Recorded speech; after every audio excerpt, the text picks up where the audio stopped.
आज मैं इस मंच पर पढ़ाने नहीं आया आपको। मैं अपने दिल की बात रखने आया हूँ। बहुत कम ऐसा होता है कि मैं अपने अंदर की फीलिंग एक्सप्रेस कर पाऊँ।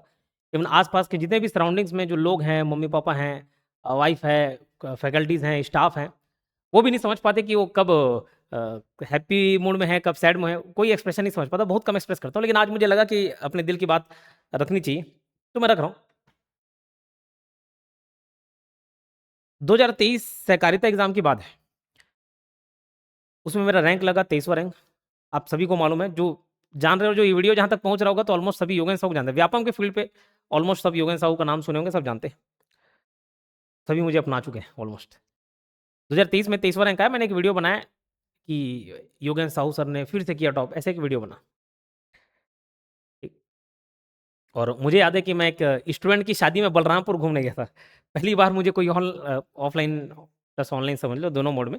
स्टूडेंट ने इनवाइट किया कि सर आपको आना ही है, जैसा भी आप उपस्थित रहिए बोले। ठीक है, तो बलरामपुर चले गए थे शादी में। ठीक, तो वहाँ रिज़ल्ट मिला मुझे और वहाँ पे एक दूसरे ट्यूटर ने, मतलब जो दूसरा एक कोचिंग इंस्टीट्यूट के मालिक हैं, उन्होंने एक कमेंट किया, "ये सिर्फ़ खुद अपना ही सिलेक्शन दिखाता है, इसके बच्चे कभी सेलेक्ट नहीं होते।" बोला, "ठीक है।" तो बच्चे भी डाउट करने लगे, "सर क्या सर सच में ऐसा है?" वो टाइम था, वो सहकारिता का, उसी टाइम से वीडियो आना चालू हुआ कि हाँ, चलो बच्चों को हमने रिक्वेस्ट किया, जो सेलेक्टेड हैं आप लोग मैसेज करिए। एक थैंक यू मैसेज वो खुद से भेज देते हैं, तो उसी पर वीडियो बना दिए। कभी हम रिक्वेस्ट कर देते हैं, आप वीडियो बना के भेज सकते हो, जो चीज़ लिखी है उसको वीडियो बना के भेज दो। तो सहकारिता एग्ज़ाम से वो चालू होगा, वीडियो रखा होगा, आप देख सकते हैं पुराने जाके। फिर मुझे एक और बात याद आई, जब मैं सेकंड पहली बार टॉप किया था ना, छत्तीसगढ़ में सेकंड रैंक लेके आया था, 2018 की बात है। तो हमारे समाज के, साहू समाज के लोग आए, स्थानीय बिलायतीन में क्षत्रिय समाज के लोग आए, बहुत सारे आस-पास के लोग आए, सम्मान करने आए। तो मैं अपने माँ-बाप के चेहरे में एक अलग खुशी देखता था। क्या छोटा-सा ही जॉब है, बहुत बड़ा अचीव नहीं कर लोगे, लेकिन अभी जो दुःख झेल रहे हो ना बेरोज़गारी वाला, उससे तो बहुत अच्छा है सरकारी नौकरी, बहुत अच्छा है, लेकिन इतना भी नहीं है। लेकिन वो माँ-बाप के चेहरे पे वो खुशी जो देखा, वो मैं फिर याद किया। फिर मुझे ऐसा लगा कि नहीं यार, ये जो बच्चे खुद वीडियो बना रहे हैं, खुद ही मेहनत कर रहे हैं, खुद ही टॉप कर रहे हैं, खुद ही वीडियो, तो बोला जाके इंटरव्यू ले जाए। क्योंकि अगर देखो 9 बच्चे का इंटरव्यू मैं जाके लिया 2 दिन में, पूरा बिलासपुर, मुंगेली और अंबिकापुर, बलरामपुर तक वाला पूरा सफ़र तय किए करवा 2 दिन में, ये जर्नी तय हुआ। लगभग 12-13 जिले से होके गुज़रा गाड़ी। उसमें 9 बच्चे का इंटरव्यू मैंने लिया। उन 9 बच्चों को मैं यहाँ बुलाता तो नहीं आते वो, 2 नहीं आ पाते, 3 नहीं आ पाते। मेरे लिए काम आसान होता कि नहीं होता? होता। लेकिन मुझे मालूम है कि वो इधर आएँगे, वीडियो बनाऊँगा मैं अपने मंच पे, उसके माँ-बाप बाद में देखेंगे, उसकी खुशी एक तरफ, लेकिन मैं खुद वहीं घर चले गया और वीडियो बनाया, वो खुशी एक तरफ की, जो टीचर पढ़ाते थे भई वही आए हैं वीडियो बनाने के लिए, इंटरव्यू लेने के लिए आए हैं। हम तो प्रेस से भी जुड़े, बोले प्रेस वाले आए हैं, वो खुशी एक तरफ। तो फिर ये जर्नी चालू हुई इंटरव्यू लेने वाला। जी, खुशी। यहाँ से एक जर्नी चालू हुआ, कई बच्चों को लगता है कि ये इतना वीडियो क्यों लेते हैं, ये प्रमोशन का तरीका है। प्रमोशन का जो आप यूट्यूब टाइटल देखें ना, सही बात है, प्रमोशन का सबसे घटिया तरीका है, आप क्लास मेंटर किए बड़े-बड़े कोचिंग संस्थानों में आप जाएँगे, शुरू में ही फ्रंट पेज पर लिखा रहेगा, ये इतने सारे बच्चे छोटे-छोटे फ़ोटो डाले हुए हैं, छोटे-छोटे फ़ोटो को देख नहीं पाओगे पढ़ने को, इतने सारे बच्चे सेलेक्ट हो गए वाले, इतने सारे बच्चे सेलेक्ट हो गए। हास्यास्पद है ये बात, आप यकीन नहीं करेंगे, अब मैं क्या सेंटर का नाम लूँ? मैं और तामेश सर जानते हैं, पास में एक कोचिंग सेंटर है, वो कोचिंग खुला, 1500 प्लस बच्चे सेलेक्ट। मैं बोला, "अबे 2 साल नहीं हुआ तेरे कोचिंग को खोले, 1500 बच्चे लिख रहा तू, 1500 बच्चे आए नहीं होंगे, इंक्वायरी नहीं किए होंगे। अच्छा ठीक है, 1 ज़ीरो कम कर देता हूँ, 150। ऐसे सिस्टम चलता है। प्रमोशन का सबसे घटिया तरीका है एडवर्टाइज़मेंट करा देना, ये करा देना। वीडियो अच्छा होगा, पढ़ाने में दम खम होगा, माउथ पब्लिसिटी से पहुँच जाएगा, लेकिन बोले सर आप भी तो यही कर रहे हो, क्यों नहीं, आप भी वही क्यों करना पड़ता है? क्यों करना पड़ता है? मेरे को ऐसा लगता है, मैं दिल की बात बता रहा हूँ, जो परिवार के लोग हो गए हैं, जो अपना समझते हैं वो समझ जाएँगे।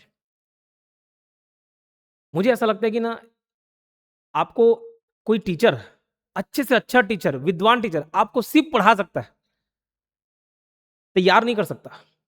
ये हो सकता है बहुत बहुत लोगों को ये बात चुभ जाए, लेकिन जो मुझे लगता है, जो मेरा विवेक कहता है,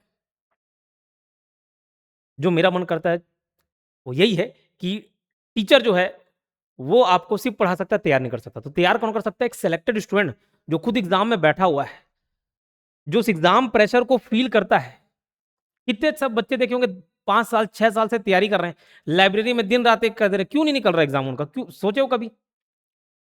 ये वीडियो वो भी सुन रहे हो, कभी सोचे हो आप क्यों नहीं निकल रहा हो?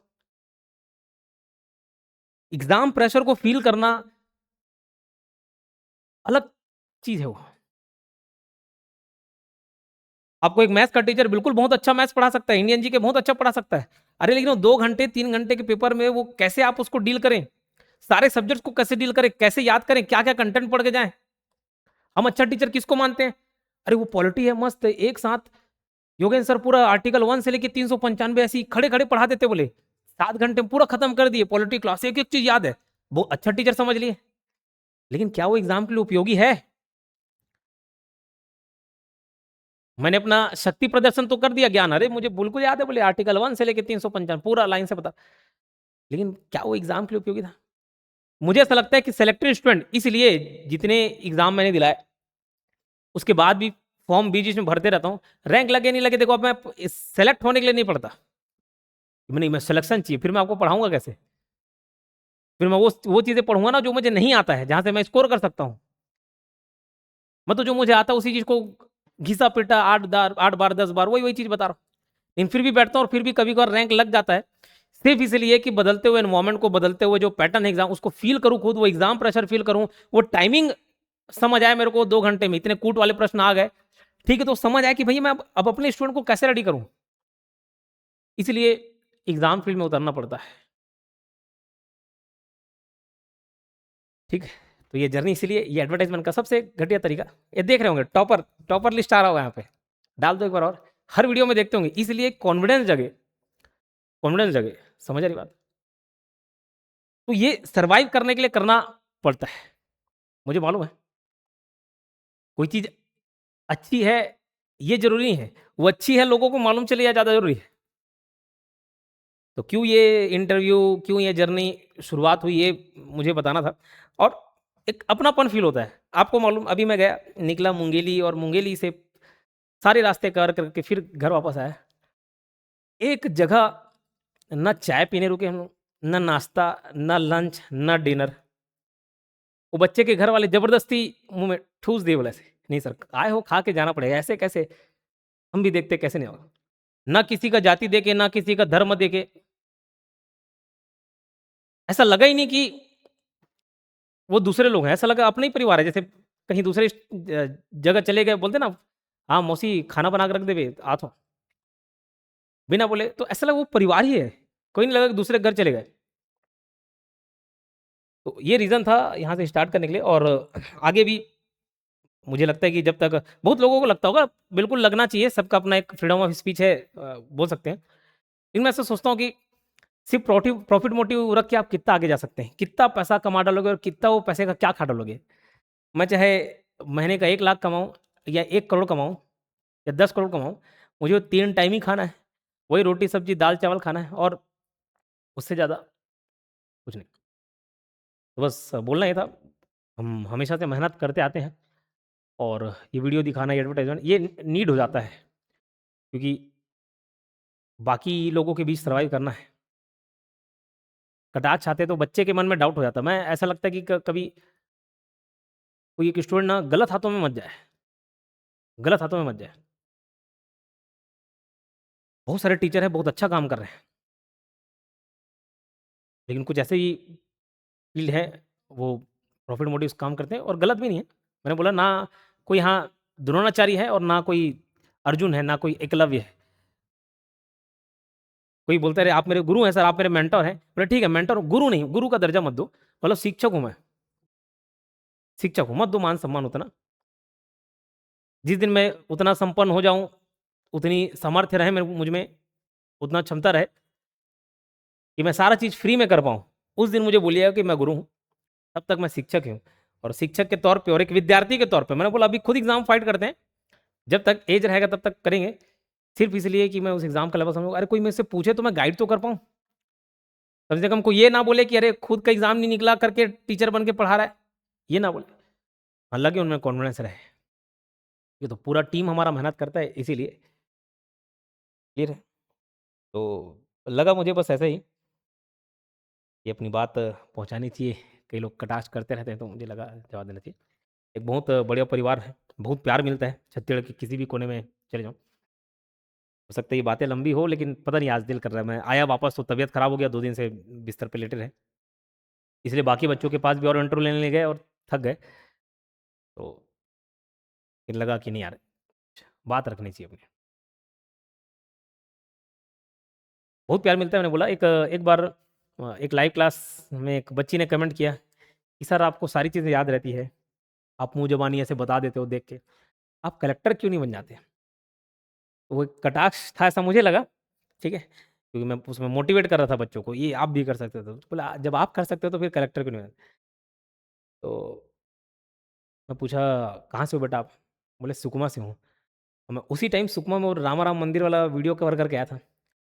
मैं बोला कि अगर हो सकता है सुकमा के कलेक्टर डिप्टी कलेक्टर निकले, उनको सुकमा में ही लोग ना पहचान पाए, लेकिन मैं बॉर्डर पे भी जाऊँ ना, छत्तीसगढ़ के बॉर्डर पे भी जाऊँ, वहाँ पे भी स्टूडेंट मिलेंगे, वहाँ पे भी अरे आप योगेंद्र सर हैं सर, आपके वीडियोस देखता हूँ, काफ़ी मोटिवेट होता हूँ, वो मिल जाए। तो बोला सक्सेस सिर्फ कलेक्टर बनने, डिप्टी कलेक्टर बनने, आईएएस आईपीएस बनने में थोड़ी ना। ये 3 लाख का परिवार कम है क्या जो इतना प्यार दे रहा है? ठीक है, तो कुछ नहीं, बस बात करने का मन किया तो अपनी बात रखें। और कहीं ना कहीं अच्छा लगता है। अभी इतने सारे इंटरव्यू लेके गए, इतने सारे इंटरव्यू, वो देखो सेकंड रैंक वाला आया, वो सेकंड रैंक का स्टूडेंट बलरामपुर से और अंबिकापुर बुलाया मैंने उनको। तो एक बात उनको दिल पे लग गई, पढ़ने से कोई मर गया क्या? मरा है क्या आज तक कोई? या कभी कभी फ्रस्ट्रेशन में हम बात बोल जाते हैं, लेकिन वो किसको, किसके दिल में बैठ गया, कौन उसको मोटिवेशन के रूप में ले लिया पता नहीं, हो एग्जाम निकाल लिया वो बच्चा। बोले सही सही बोले सर, फिर मैं क्या दिन और क्या रात देखे पढ़ दिए, सही बोले, मर थोड़ी जाए। कोई बोल रहा है भाई परिवार में 4-5 साल, सर 4-5 साल से दुकान चला रहा हूँ अग्रवाल जी, आपके वीडियोस देखिए, जब आप कर सकते हो तो मैं क्यों नहीं? आप खुद रैंक लगाया हुआ है, क्यों नहीं कर सकता सर? कोई फैकल्टी में डाउट ही नहीं था बोले। वो छोड़िए, फील्ड चेंज करने की बात की, कई वीडियोस शॉर्ट्स वो देखे, उससे मोटिवेट हो गए, चलिए। तो एक वो निमेश कशेर जी जो हैं, बहुत तकलीफ आई, शारीरिक रूप से उनको दिक्कत है, कई कितने लोग मजाक उड़ाए, बोले इतना डिप्रेशन में था सर, उनके माँ बाप से बात हुई, उनकी माँ इमोशनल हो गई, पिताजी इमोशनल हो गए। बाद में बोले सर, वो खुद टीचर हैं, वो इतना तारीफ किया, मैं बोला सर बिल्कुल, बाकी आपका तो कॉम्प्लीमेंट जरूर एक्सेप्ट करूंगा मैं। बेटा डिप्रेस्ड रहता था, आपकी बातें मोटिवेट करते, मैं भी सुनता था, जब वो बच्चा वीडियो देखता था ना, मैं भी बैठ के सुनता था। ऐसा लगता है कि यही प्यार कमाया मैंने। पैसा तो नो डाउट दूसरे काम करके भी कमाया जा सकते हैं, फिर जब कमाने का मन होगा ना, फिर गवर्नमेंट जॉब ज्वाइन कर लूंगा, तब कमा लूंगा, क्योंकि मुझे ऐसा लगता है कि प्यार कमाना है मेरे को, और परिवार को बड़ा करना है। ठीक, और भी कुछ होगा कमेंट में कोई आलोचना करने का या कोई बुराई करने का, तो बिल्कुल आप स्वतंत्र हैं। फिर भी ऐसा लगता है कि जैसे भाई बहन में नोक झोंक होती ना, हो जाती झगड़ा लड़ाई, हम कितने झगड़ा करते हैं, 4 भाई बहन है, बहुत झगड़ा किए बचपन में, अभी भी हो जाती नोक झोंक, तो बुराई करते एक दूसरे का, तो ऐसा लगता है कि ये छोटे भाई बहन ही है मेरे, कोई बड़ा भैया है, कोई बड़ी बहन है जो बुराई कर रही है, ये हो गया ऐसा कर रहा है। ठीक है, चलिए ठीक है, यही सब बात बोलना था। बहुत जल्द यूट्यूब पर भी मैं आऊँगा वीडियोज़ लेकर, थोड़ा तबीयत ठीक हो तो कल परसों से हम लोग फिर से मिलेंगे ऐप पर, यूट्यूब पर। धन्यवाद।